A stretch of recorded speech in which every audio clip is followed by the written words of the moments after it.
Alimokoy, Opo, ma. sigurado ka na ba? Kailangan. Gusto kong maiahon tayo. Huwag mo kaming isipin. Kayo ang dahilan kaya ako aalis. Ate Kiray, ikaw na muna bahala sa pera. Ikaw na rin bumili ng mga kailangan. Huwag kang mag-alala. Ako ang bahala. Unahin natin bahay nila mama. Gusto kong iparenovate. Sige. Ate, nabili na ba ang lupa? Oo. Pakisend nga ng picture. Sige. Mamaya. Ma, kaninong lupa to? Sa atin. Talaga? Kapag malaki ka na, dito tayo magpapatayo ng bahay at negosyo. Sa akin po mapupunta? Oo. Lahat ng to. Ate, gusto ko ring bumili ng sasakyan para may magamit sina mama. Sige. Ako na bahala. Ma, nakuha niyo ba yung pinadala kong pang-renovate? Hindi pa nga. Sabi ni Kiray, diretso raw sa materyales. Ganun ba? Sige. Magpapadala pa ako. May derby sa linggo. Pautang. Eto. Pero wag mong ubusin. Babalik din yan. Ate, plano kong bumili pa ng 2 lupa, tsaka maliit na negosyo. Para pag uwi ko, may pagkakakitaan na ako. Sige. Magpadala ka lang. Ako na ang bahala sa lahat. Buti na lang talaga. Ikaw ang ate ko. Hindi ba siya naghihinala? Hindi. Lahat ng sabihin ko, pinaniniwalaan niya. Hanggang kailan? Hanggat nasa abroad siya, wala siyang malalaman. Ate, excited na akong umuwi. Gusto kong makita ang bahay nila mama. Yung mga lupa. Yung sasakyan. Yung negosyo. Lahat ng pinaghirapan ko.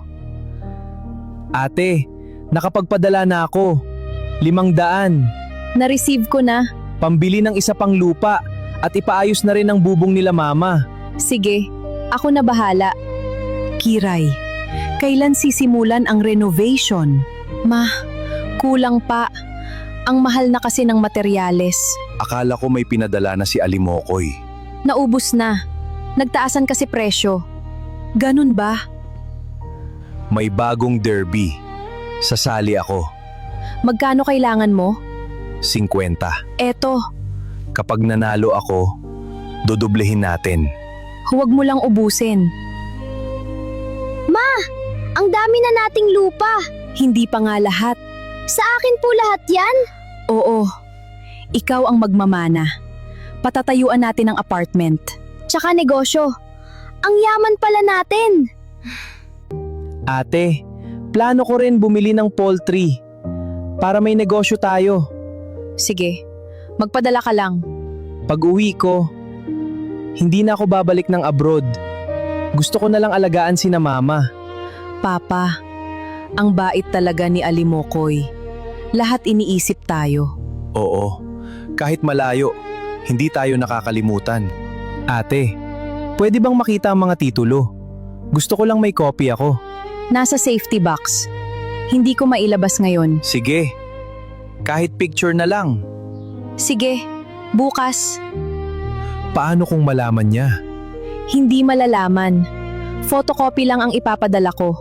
Paano kung umuwi? Matagal pa yon. Ate, nakabook na ticket ko. Sa susunod na buwan, uuwi na ako. Ganun ba? Excited na akong makita yung bahay nila mama. Lahat ng pinaghirapan ko. Oo, hihintayin ka namin. Anong gagawin natin? Alimokoy! Ma! Pa! Nasaan si ate? Andito. Namiss ko kayo. Ma, hindi pa rin pala tapos ang bahay? Hindi nga. Sabi ni Kira, kulang pa raw ang materyales. Kulang? Pero ilang milyon na ang pinadala ko. Ang mahal na kasi ngayon. Yung banyo, hindi pa rin pala tapos. Hindi pa. Yung kisame, Ganito pa rin? oo. Sabi ni Kira, unti-unti lang daw. Ate, ang ganda ng bahay nyo. Unti-unti lang. Bago lahat ng appliances. Nakapag-ipon. Ang dami niyong manok. Pangsabong. Hobby mo pa rin? Oo. Ate, ilan na manok niya? Mga 50. Ang mahal ng mga yan. Investment. Ate, gusto ko nang ibenta yung isang lupa. Bakit? Magtatayo ako ng negosyo. Kailangan ko ng puhunan. Saka na lang. Bakit? Medyo mahirap pa. Nasaan ang original title? Nasa safety box. E di kunin natin. Nasa bangko. Anong bangko? Nakalimutan ko. Ate, original lang naman ang kailangan. Tara. Magandang araw. Ibebenta ko sana ang lupa ko. Patingin po ng titulo. Ma'am, photocopy lang po ito. Opo. Nasa ate ko ang original. Kailangan po ang original. Pwede ko pong i-check sa registry. Sige po.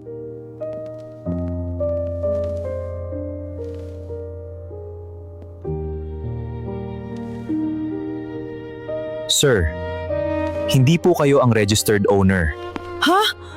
Ang nakapangalan po ay si Kiray. Hindi po pwede. Ako ang bumili niyan. May isa pa po.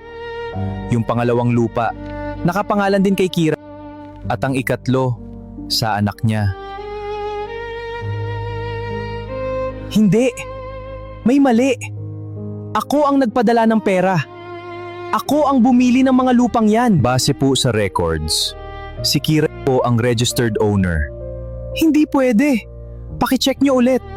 Pati po ang sasakyan. Nakapangalan din kay Kiray. Ha? Yung poultry, yung negosyo, at maging ang commercial lot. Hindi rin po sa inyo. Ate, bakit? May mali ba akong nagawa sa'yo? Wala. Eh bakit mo ginawa? Anong gagawin mo? Wala ka namang asawa. Wala ka namang anak. Sa pamilya rin naman mapupunta ang lahat. Pamilya? Anong pamilya? Ni hindi nyo nga pinaayos ang bahay ni na mama. Kiray, totoo ba? Yung perang pinapadala ng kapatid mo. Hindi mo ibinibigay sa amin? Kiray, yung bahay, lahat ng dahilan mo, kasinungalingan lang.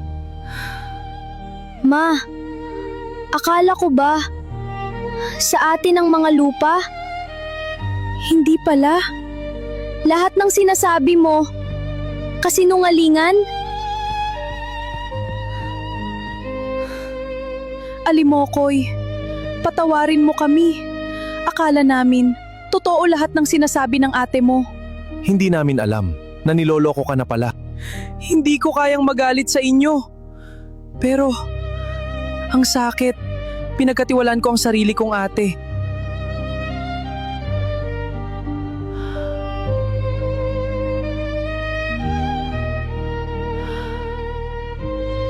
Anak, uuwi ka pa ba sa bahay ng ate mo? Hindi na. Bibisitahin pa ba natin sila? Hindi muna. Anong silbi ng lahat ng to kung wala na akong pamilyang babalikan? Hindi lahat ng pagkawala ay tungkol sa pera. May perang kayang kitain muli. May lupang pwedeng mabawi. May bahay na pwedeng ipatayo ulit. Pero ang tiwalang minsang sinira ng kasakiman maaaring hindi na kailanman maibalik. Mas masakit lokohin ang sariling pamilya kaysa ng isang estranggero. Dahil kapag ang taong pinakapinagkakatiwalaan mo ang unang nagtaksil, hindi lang pera ang nawawala. Pati ang katahimikan ng puso.